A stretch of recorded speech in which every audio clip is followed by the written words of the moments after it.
घर का बंटवारा। अरे विनोद, तूने हलवाई को सारा सामान तो दे दिया है ना? अक्षय की शादी में कोई कमी नहीं रहनी चाहिए। आखिर सबसे छोटा भाई है तुम सबका। हाँ माँ, आप चिंता मत करो, मैं पूरा ध्यान रखूंगा। मंगल बेटा, तूने तो कहा था कि फूल का ऑर्डर दे दिया है, यहाँ तो फूल पहुँचे ही नहीं। अब क्या बहू की विदाई के बाद फूल आएंगे? माँ, मैंने अभी बात की है फूल वाले से, वो रास्ते में ही है।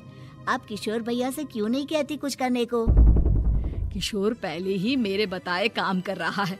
पास के सभी रिश्तेदारों और मोहल्ले वालों को कार्ड वही तो देकर आया था। रिसेप्शन के लिए हॉल भी उसी ने बुक किया था। टेंट कुर्सी वालों को भी तो वही देख रहा है। पर कई मोहल्ले वाले तो हमारे भरे पूरे परिवार से जलते भी हैं। उन्हें बुलाने की क्या जरूरत थी? बेटा, शादी ब्याह में तो बुलाना ही पड़ता है, नहीं तो लोग क्या कहेंगे। दादी दादी देखो ना, हलवाई अंकल हमें लड्डू नहीं दे रहे, आप इनको डांटो ना।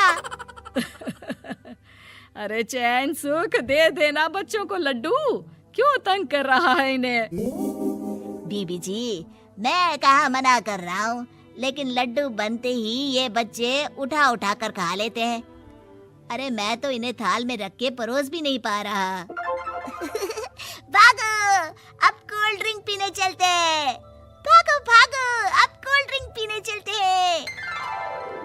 जैसे कि आप देख रहे हैं, आज इस घर के सबसे छोटे बेटे अक्षय की शादी है। घर में बहुत चहल पहल है। कुलभूषण की बीवी कमला को फुर्सत ही नहीं है कामों से, लेकिन कुलभूषण और घर के बाकी लोग कहाँ हैं? आइए देखते हैं। अजी, आप यहाँ आराम से बैठकर गाने सुन रहे हो और घर में अभी तक इतने काम बचे हैं करने को। अरे भाई, मेरे सबसे छोटे बेटे की शादी है, इसके बाद तो मैं अब चिंता मुक्त हो ही जाऊंगा। और फिर घर में तुम हो, बेटे बहुएं हैं, तुम लोगों के होते हुए मैं क्यों काम करूं? मैं तो शान से बेटे की शादी में जाऊंगा तैयार होकर। अरे ठीक है, अब आप आराम ही कीजिए। एक बार अभिषेक की बीवी आ जाए, फिर मैं भी आराम करूंगी और मेरी चारों बहुएं पूरे घर की जिम्मेदारियां संभाल लेगी। इतना कहकर कमला वापस अपने काम में लग जाती है। बेटा भी, तू अब तक तैयार नहीं हुआ? किससे बात कर रहा है फोन पर? तैयार कैसे हूँ? सैलून जाने से तो आपने मना किया है, क्योंकि मुझे हल्दी लग चुकी है। भाभीयों को देखो, सुबह से पार्लर में है। अक्षय की शादी हो जाती है और नंदिता बहू बनकर घर आ जाती है, लेकिन इस घर की खुशियों को मानो किसी की नजर लग गई थी। नंदिता के आने के बाद आए दिन घर की शांति भंग होती रहती। अपने माँ बाप की इकलौती बेटी को इतने बड़े परिवार की जिम्मेदारियां कहाँ संभालनी थी। अभी देखो ना, मेरे हाथों की मेहंदी भी अभी नहीं उतरी है और तुम्हारी मम्मी ने मुझे घर के कामों में लगा दिया। मैंने सोचा था कि घर की सबसे छोटी बहू होने के कारण मुझे सब पलकों पर बिठा के रखेंगे, पर यहाँ तो पलक झपकने की भी फुर्सत नहीं मिलती। देखो नंदू, शादी के पहले ही मेरे घर वालों ने तुम्हें और तुम्हारे पेरेंट्स को बता दिया था कि मैं जॉइंट फैमिली में रहता हूँ, तो फिर अब ये शिकायत क्यों? और फिर तुमसे पहले मेरी भाभी भी तो आई थी शादी करके, उन्होंने तो कभी कुछ नहीं कहा। नंदिता तब तो चुप हो जाती है, लेकिन ऐसा बहुत दिनों तक नहीं चलता। अरे नंदिता, माँ बाबूजी की दवाई का टाइम हो गया है, उन्हें दवाई दे आओ और उसके बाद सबके लिए नाश्ता बना देना। पर भाभी, मैं तो अभी अपना फेवरेट सीरियल देख रही हूँ। प्लीज मेरी जगह आप कर लो ना ये काम। ठीक है, मैं तेरी जगह माँ बाबूजी को दवाई दे आती हूँ और नाश्ता बना लेती हूँ। तू मेरी जगह पूरे घर की डस्टिंग करके 5 बच्चों को स्कूल के लिए तैयार करके भेज देना और दोपहर का खाना बनाने के बाद कपड़े धोकर सुखा देना। उसके बाद हम दोनों मिलकर बाजार जाकर सब्जी ले आएंगे, फिर डिनर की तैयारी कर लेंगे और उसके बाद बस भाभी, मैं माँ बाबूजी को दवाई देकर सबके लिए नाश्ता बना देती हूँ। हे भगवान, ये कहाँ लाकर फंसा दिया मुझे। मेरे घर में तो गिनती की 8 रोटियां और 2 सब्जी बनती थी और नाश्ता निपट जाता था। यहाँ तो रोटियों का ढेर और सब्जियाँ बड़े बड़े पतीलों में बनानी पड़ती है। नाश्ता बनते बनते लंच का टाइम हो जाता है और लंच बनते बनते डिनर का।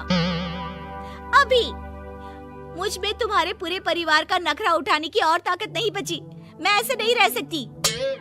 अरे तो क्या चाहती हो तुम? मुझे अलग रहना है बस। तो ठीक है, हम कल ही शिफ्ट हो जाएंगे किराए के घर में। इतना बड़ा घर होते हुए हम किराए पे क्यों रहेंगे? ना जी ना, घर में ही दीवार खड़ी करो अपने हिस्से के आगे। घर के साथ साथ घर की खुशियों में भी दीवार खींच जाती है। ऐसे ही कई महीने बीत जाते हैं और नंदिता माँ बन जाती है। बच्चे के आने से अभिषेक के कंधों पर खर्चों का बोझ आ पड़ता है। अभिषेक का बोझ कम करने के लिए नंदिता भी पार्ट टाइम जॉब कर लेती है, लेकिन इससे उसके सर पर नौकरी, घर और बच्चे की जिम्मेदारी बढ़ जाती है। नंदिता, ये क्या है? तुमने घर भी ठीक से साफ नहीं किया, ना ही मेरे कपड़े धुले हैं। चिंटू के बाल भी कटवाने जाना था, देखो उसके बाल कितने बढ़ गए हैं। अरे करती क्या हो पूरा दिन तुम? मैं करती क्या हूँ? तुम्हारा नाश्ता और लंच बनाने के बाद चिंटू को डे केयर सेंटर पर छोड़कर आती हूँ, फिर खुद ऑफिस जाती हूँ। पूरा दिन काम करके आने के बाद बिना आराम किए बाजार से सब्जियाँ लेकर आती हूँ, घर आकर खाना बनाती हूँ, चिंटू को देखती हूँ और क्या करूँ मैं? तो किसने कहा था अपने सर पर इतने काम लेने को? मत जाओ ऑफिस। ऑफिस जाए बिना घर के खर्चे कहाँ से पूरे होंगे? चिंटू की डे केयर का खर्च, उसके लिए बेबी फूड का खर्च, प्रेस वाले का खर्च, ये सब तुम्हारी सैलरी से होता नहीं है। अगर परिवार से अलग नहीं होती तो इतनी मुसीबतें नहीं उठानी पड़ती तुम्हें परिवार के साथ मिलकर काम करने में दिक्कत थी, लेकिन काम तो अब भी बहुत है तुम्हारे सर पर। चिंटू को भी डे केयर भेजने की जरूरत नहीं पड़ती। उसको गोद में खिलाने के लिए दादा दादी और घर के सभी बड़े होते। उसके साथ खेलने के लिए उसके भाई बहन भी होते। मेरे तीनों बड़े भाइयों के बच्चे भी बड़े हुए हैं, लेकिन बिना महंगा बेबी फूड खाए, क्योंकि मेरी माँ और भाभियाँ बहुत अच्छे से जानती है कि बच्चे को क्या खिलाना चाहिए। बिजली के बिल जैसे खर्चे भी सब मिलकर बांट लेते थे। लेकिन तुम्हें तो सबसे अलग रहने में ही मजा आता है, तो अब शिकायत क्यों करती हो? बस करो अभिषेक, बस करो। मैं मानती हूँ कि मैं गलत थी। मेरे एक गलत फैसले ने हमें बिल्कुल अकेला कर दिया है सबसे। एक घर में होते हुए भी हम बाकी परिवार से अजनबियों की तरह रह रहे हैं। अभिषेक और नंदिता की सारी बातें घर के बाकी लोगों को सुनाई दे रही थी। तभी कमला बोल पड़ती है। अरे नंदिता बहू, किसने कहा कि तुम अकेले हो? तुम्हारा इतना भरा पूरा परिवार है ना तुम्हारे साथ। हम तो बस ये चाहते थे कि तुम अपनी गलती समझ जाओ। अगर हम तुम्हें समझाते तो शायद तुम ना समझती, लेकिन अपनी गलती का एहसास तुम्हें खुद हो गया है, तो अब तुम समझ चुकी हो परिवार में एक साथ रहने का मोल क्या होता है। मम्मी जी, मुझे माफ कर दीजिए, अब ऐसा दोबारा कभी नहीं होगा। अरे माफी बाद में, पहले मेरा पोता जरा मेरी गोद में तो दे, और तू जाकर सबके लिए चाय बना ला।